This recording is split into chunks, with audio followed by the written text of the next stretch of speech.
श्री कृष्ण गोविंद हरे मुरारे, हे नाथ नारायण वासुदेवा।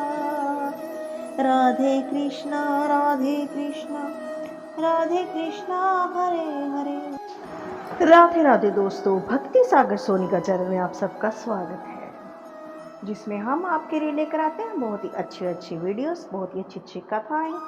पिछली बार हम आपके लिए शिव महापुराण की कथा लेकर आए थे, जिन्होंने देखनी हो लिंक दिया गया है डिस्क्रिप्शन में, ज़रूर देखिएगा।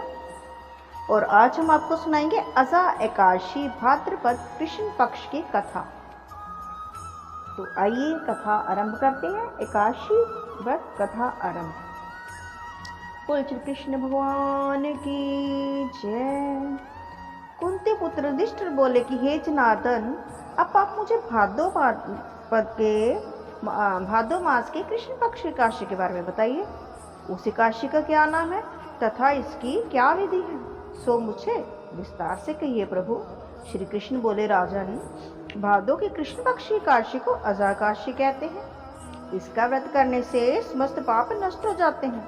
जो मनुष्य इस दिन भगवान की भक्ति पूर्वक पूजा करते हैं तथा व्रत करते हैं, उनके समस्त पाप नष्ट हो जाते हैं। इस लोक और परलोक में सहायता करने वाली इस एकादशी व्रत के समान विश्व में कोई दूसरी एकादशी नहीं। इस एकादशी की कथा इस प्रकार है। प्राचीन काल में एक चक्रवर्ती राजा राज्य करता था। उसका नाम राजा हरिश्चंद्र था। वह अत्यंत वीर प्रतापी तथा सत्यवादी था। उसने अपनी स्त्री तथा पुत्र को बेच डाला। वह स्वयं एक चंडाल के सेवक बन गया। उसने उस चंडाल के यहाँ कफन लेने का काम किया, परंतु उसने संपत्ति के काम में भी सत्य को न छोड़ा। जब इस प्रकार रहते हुए उसके बहुत वर्ष व्यतीत हो गए, तो उसे अपने इस नीच कर्म पर बड़ा दुख हुआ। वह इससे मुक्त होने का उपाय खोजने लगा। वह उस जगह सदैव चिंता में लगा रहता था कि मैं क्या करूं। एक समय जबकि वह चिंता कर रहा था, गौतम ऋषि आए। राजा ने इन्हें देखकर प्रणाम किया और अपने दुख की कथा सुनाने लगे।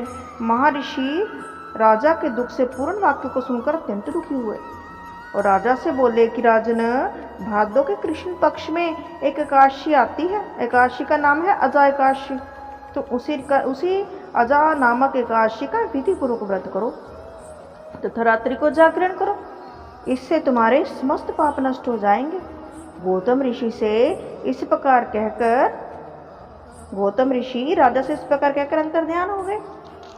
अजा नाम की एकादशी आने पर राजा ने मुनि के कहे अनुसार विधि पूर्वक व्रत रखा और रात्रि जागरण भी किया।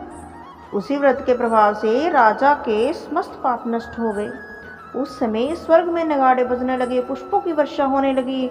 उसने अपने सामने ब्रह्मा, विष्णु, इंद्र, महादेव सभी देवताओं को खड़ा पाया। उसने अपने मृतक पुत्र को जीवित तथा स्त्री को वस्त्र तथा उष्णों से युक्त देखा। व्रत के प्रभाव से उसको पुनः राज्य मिला। अंत समय अपने परिवार सहित स्वर्गलोक को गया। हे राजन, यह सब अजा एकादशी के व्रत का प्रभाव ही तो था।